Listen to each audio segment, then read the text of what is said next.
Teleamazonas presenta 24 horas con Liz Valareso y María Gracia Costa.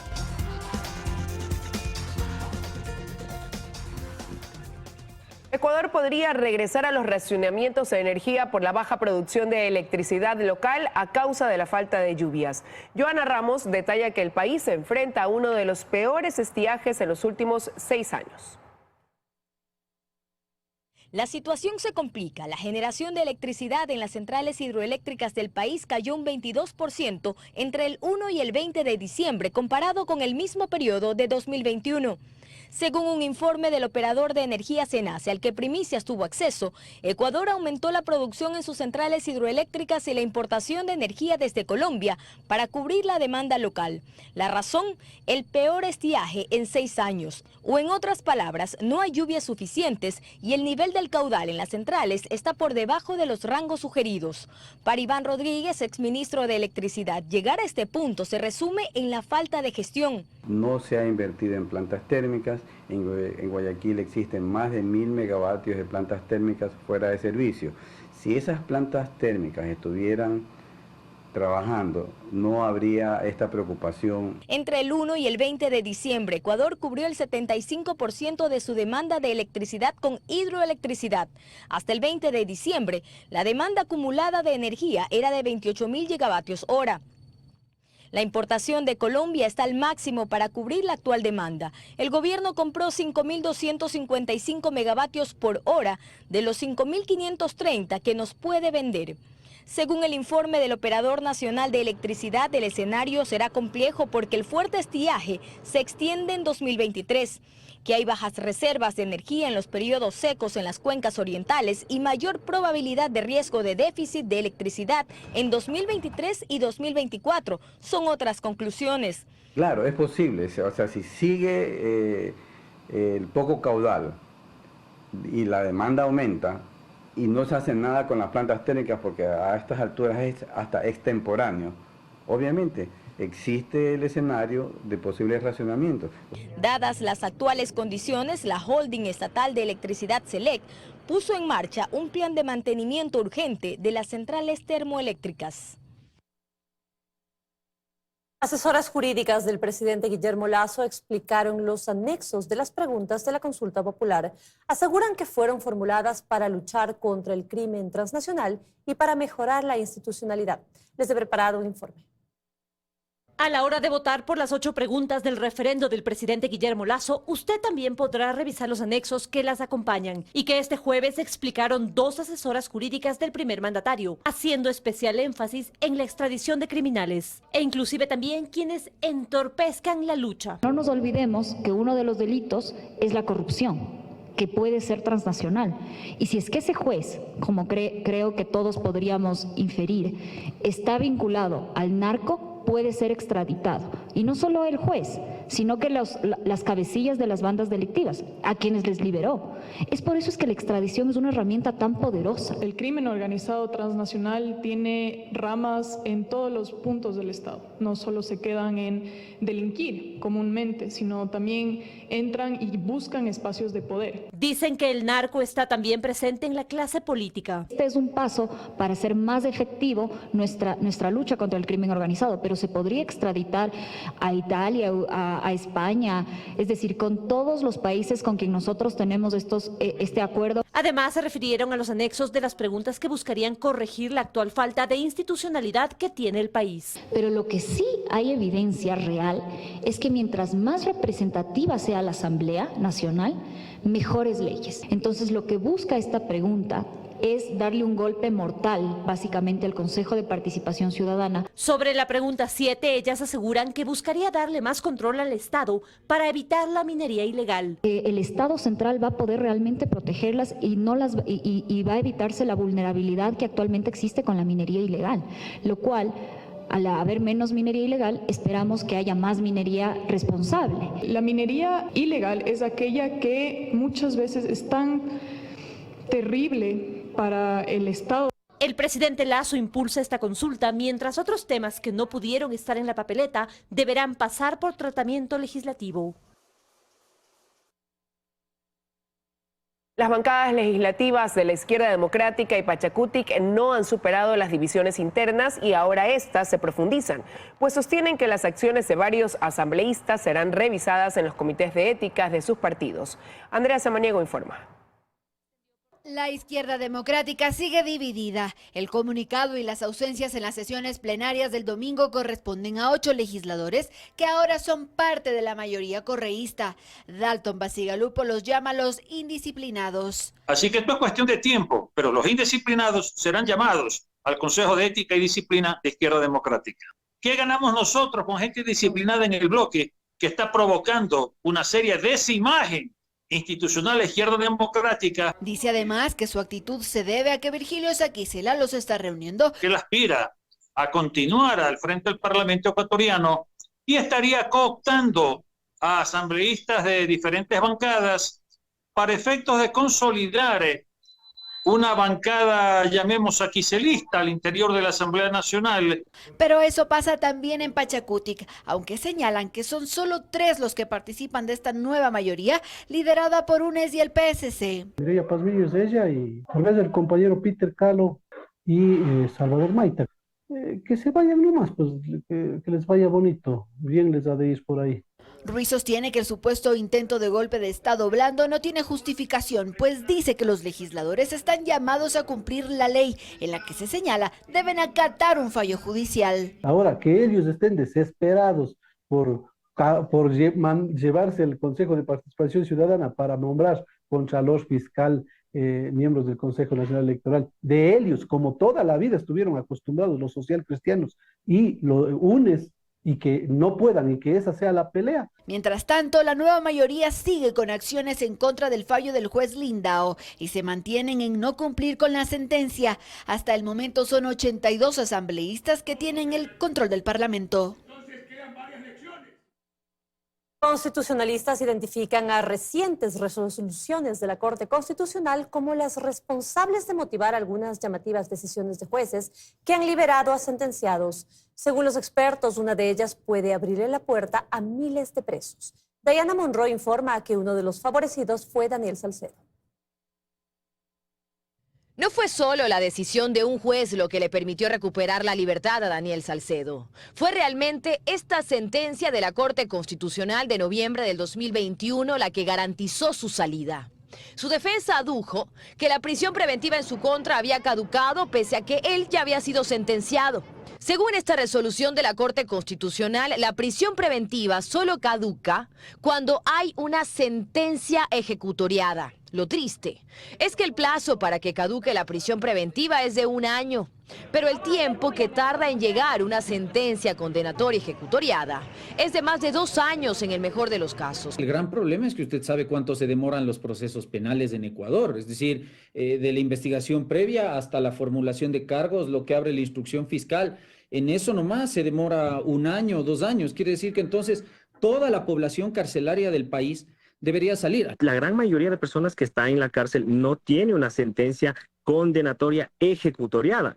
Entonces, por disposición de la Corte Constitucional, esa gente tranquilamente podría salir. Inclusive a través de un habeas corpus, me atrevería a decirle yo. Quintana recuerda que gracias a otra resolución de la Corte Constitucional también del 2021, que habló de habeas corpus correctivo, es decir, que se puede presentar un habeas corpus incluso cuando ya hay una sentencia condenatoria ejecutoriada, fue que Glass y Salcedo obtuvieron su libertad la primera vez. Porque además en ese fallo la Corte dijo que cualquier persona puede presentar a nombre del condenado el habeas corpus. Entonces, por eso usted vio a los clásicos comedidos presentando las demandas de habeas corpus. ¿Por qué? Porque este mismo precedente de la Corte abrió las puertas de aquello. Por ello, ambos reaccionan a las declaraciones del presidente de la Corte Constitucional, quien dijo que la Corte no puede hacer mucho ante el caos jurídico que ha generado las escandalosas sentencias de algunos jueces. Parece que desconoce totalmente cuáles son las potestades de la Corte Constitucional. Si este es un problema que sucede por efecto de sentencias de la Corte Constitucional, es la Corte Constitucional la llamada a dar una solución más real. Sostienen que si bien en Ecuador durante mucho tiempo se abusó de la prisión preventiva, estas resoluciones de la Corte se alejan de la realidad actual del país. Y si bien ese abuso de la prisión ha ocasionado también sobrepoblación carcelaria, abrirles la puerta a reos sentenciados a través de este tipo de resoluciones no es la salida.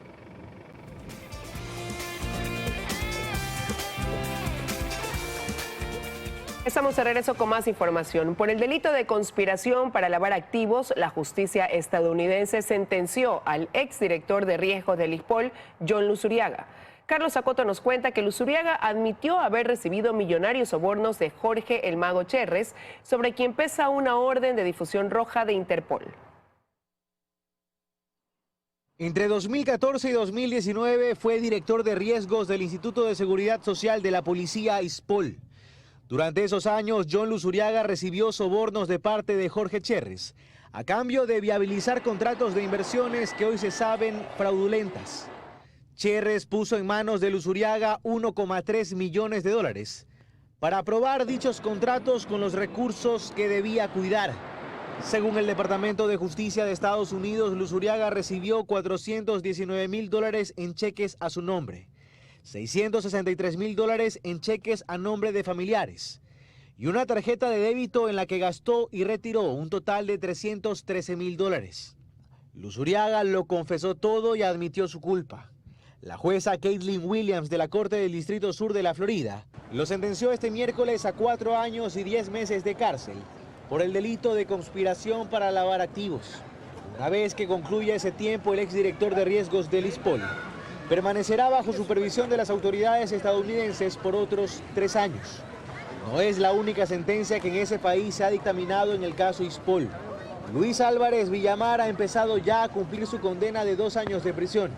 El exgerente de operaciones del Decebale recibió $3,1 millones, también de manos de Jorge el Mago Cherres, sobre quien pesa una orden de difusión roja de Interpol. En el caso de Luzuriaga se dispuso el decomiso de sus bienes por un monto igual al de los sobornos que admitió haber recibido. Trabajadores de la Hacienda La Clementina en la provincia de Los Ríos rechazan que el Servicio de Rentas Internas le haya pagado $6 millones a los ex administradores de la Hacienda incautada en 2013 a Álvaro Noboa. Diana Monroy informa. En 2013, el expresidente Rafael Correa les dijo que eran los dueños de la hacienda bananera más grande del país. Pero lo cierto es que jamás se sintieron así. De hecho, hoy, 9 años después, ya ni siquiera parecen ser trabajadores, pues no reciben su sueldo, tampoco atención del IES, pues sus aportaciones están en mora. Y de hecho, ya ni siquiera tienen a la Clementina, pues volvió a manos de la CFN para intentar recuperar el préstamo de $80 millones que jamás lograron pagar, luego de que la hacienda sea incautada a Álvaro Noboa. Esta vez, 200 trabajadores de la Clementina se movilizaron más de 100 kilómetros desde la Unión en Los Ríos hasta la CFN en Guayaquil. Exigieron que los reciban. Hicimos un acuerdo donde las 5.000 hectáreas de las 9.200 pasarían a la venta y nosotros los trabajadores recibiríamos las 4.200 hectáreas. Y este acuerdo lo hicimos hace años 4 meses, ya va para los años 5 meses. Entender lo que ha ocurrido con la Clementina es complejo. Los trabajadores de la Clementina jamás lograron pagar el crédito que les otorgó la CFN, pese a al menos 3 renegociaciones de la deuda, por lo que la hacienda fue embargada por la Corporación Financiera Nacional para recuperar el dinero. Pero en medio la situación se complicó cuando la cooperativa, conformada por algunos trabajadores y un administrador externo, se pusieron enfrente. La Clementina fue ahí cuando comenzó a reportar pérdidas. Dejaron de pagar el crédito, los sueldos y los aportes al IES. Lo aún más sorprendente ocurrió cuando en mayo de este año, el Servicio de Rentas Internas pagó a través de notas de crédito $6.8 millones al cuestionado ex administrador de la Hacienda, como parte de una indemnización ordenada por un tribunal. El SRI le devolvió un dinero que no le pertenecía a ellos, sino a nosotros los trabajadores. Ese dinero servía para pagar los 5 millones que se está debiendo al IES. Y es que efectivamente son $4.800.000 los que quienes estuvieron a cargo de la Hacienda le deben al IES por la falta de pago de las aportaciones de los trabajadores. Tocaría hacer un esfuerzo más y pasar tal vez esta Navidad y este fin de año sin recursos, pero la respuesta que nos dieron es positiva. Y se van con la esperanza de que no los engañen otra vez.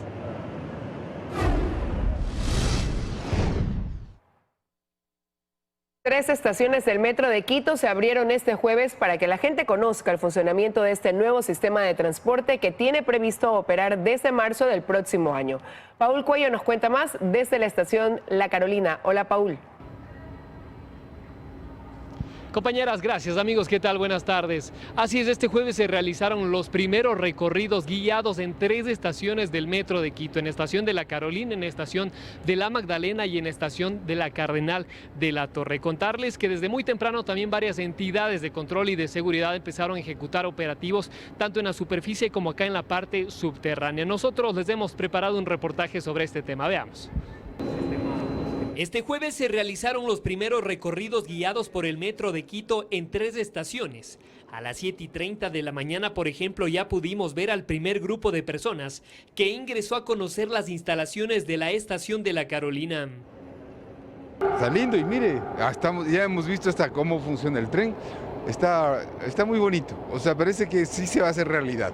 Estábamos con tantas dudas, pero parece que ya estamos con ilusión.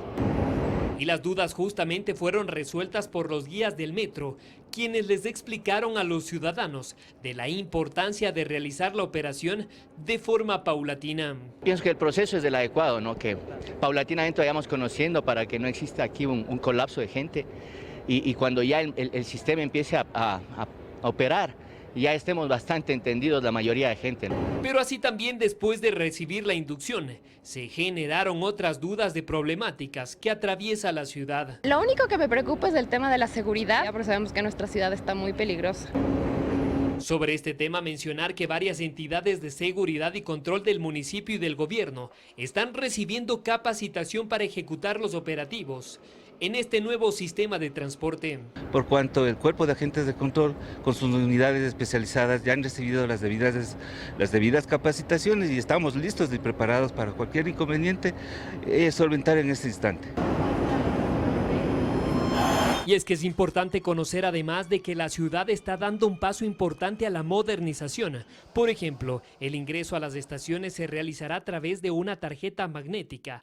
Habrá sensores para las personas de la tercera edad y discapacitadas y otros sistemas nuevos que no existen en los servicios de transporte público tradicionales. En nuestras redes sociales tenemos el cronograma de cómo van a estar aperturadas estas estaciones para hacer los recorridos de estas estaciones de aprendizaje. Y desde el 5 de enero empieza la segunda fase de este plan de apertura, la cual determina realizar viajes guiados en los 18 trenes. Las personas interesadas en conocer las estaciones deben ingresar a la página web del Metro de Quito e inscribirse gratuitamente. Así es como ya les indicamos, los interesados en realizar estos recorridos pueden ingresar a las redes sociales del Metro de Quito o a su vez también están dejando ingresar a las personas que no tengan los tickets si es que no hay mucha gente acá en estas estaciones que se aperturaron para que la gente sociabilice y para que la gente conozca cómo se va a ejecutar esta mega obra posiblemente desde el mes de marzo. Con esta información regreso a estudios, amigos. Buenas tardes. Muy buenas tardes, Paul. Muchísimas gracias por esta información.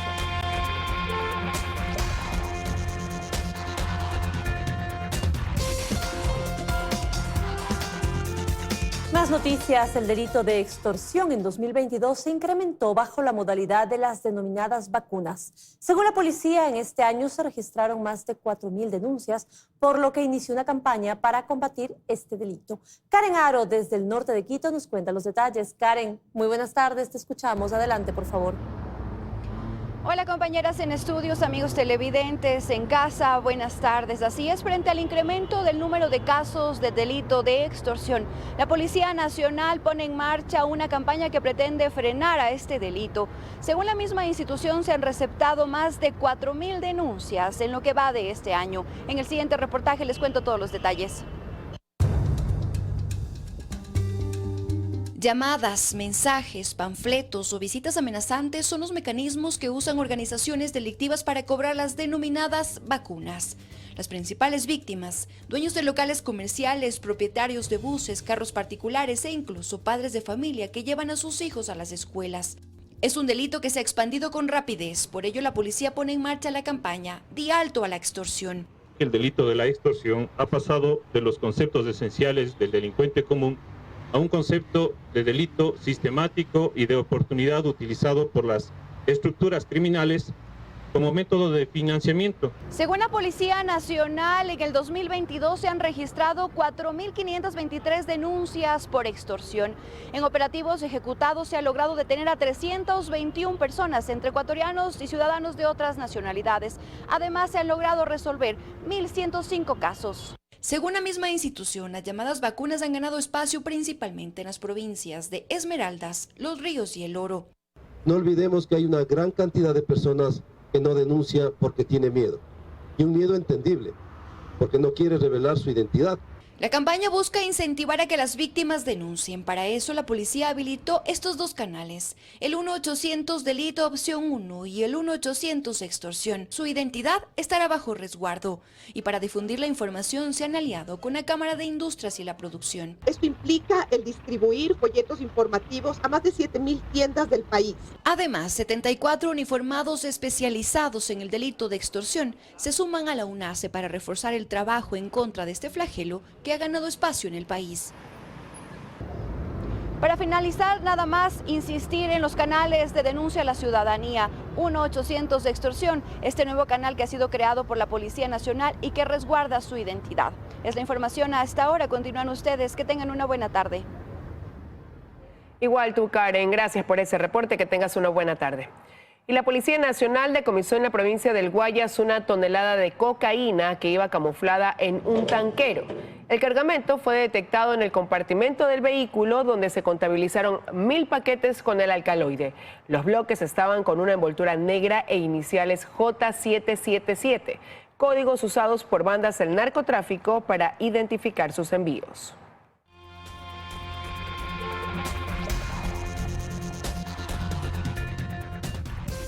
Estamos de regreso y seguimos mostrándoles la operación de una mina a gran escala. En Fruta del Norte, donde trabajan más de 1.900 empleados y 940 contratistas, el 51% de trabajadores es de la zona, es decir, de Zamora a Chinchipe. Ellos participan en diferentes etapas del proceso. María Gracia Acosta informa.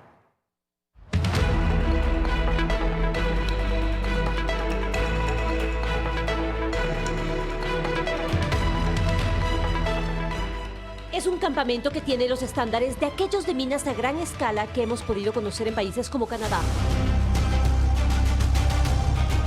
Y no solo se trata del campamento que alberga a trabajadores de la zona, del resto del país y un 10% de extranjeros.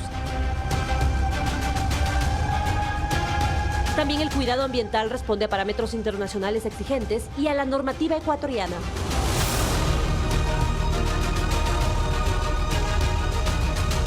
Los procedimientos para extraer el oro en este proyecto minero tienen lugar en medio de la naturaleza y es a esta a la que le devuelven por partes a su estado natural o aún mejor. Para ello cuentan con viveros y espacios de cuidado de flora y fauna que, al igual que sus acciones, responden a políticas de cuidado medioambiental de la compañía. Así lo explica Camilo González. Cumplir una de las grandes políticas que tiene la empresa, que es proteger el medio ambiente. Y la propuesta nuestra es restaurar áreas que han sido intervenidas por nosotros o las áreas que están dentro del proyecto que han sido intervenidas antes de que nosotros lleguemos.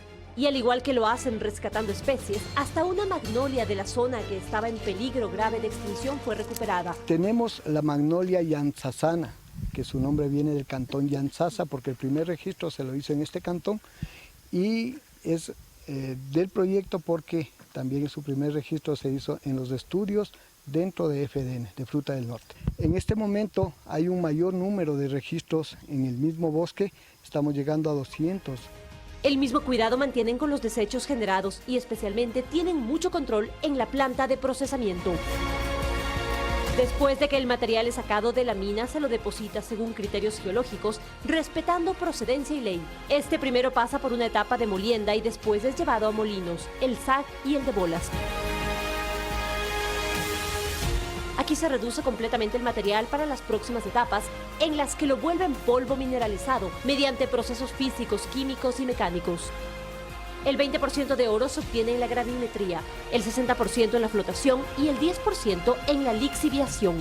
Al día procesan 4.200 toneladas de material mineralizado. Exportamos aproximadamente 200 toneladas diarias de concentrado. Una vez que se se acabe, se agote el yacimiento, están previstos planes de cierre que van a reconformar todo el área y la idea incluso es de que se genere una ganancia en la biodiversidad. Es un procedimiento en el que sin duda se necesita mucha agua, pero explican los técnicos que solo utilizan agua lluvia, que además se recupera y se la reutiliza, devolviendo agua en mejores condiciones. El material se traslada en contenedores para la exportación de concentrado y otra parte se funde para las barras doré. Es así como funciona el ciclo minero en la actividad minera legal, responsable con el país y sus recursos, con la comunidad, con la gente y con la naturaleza.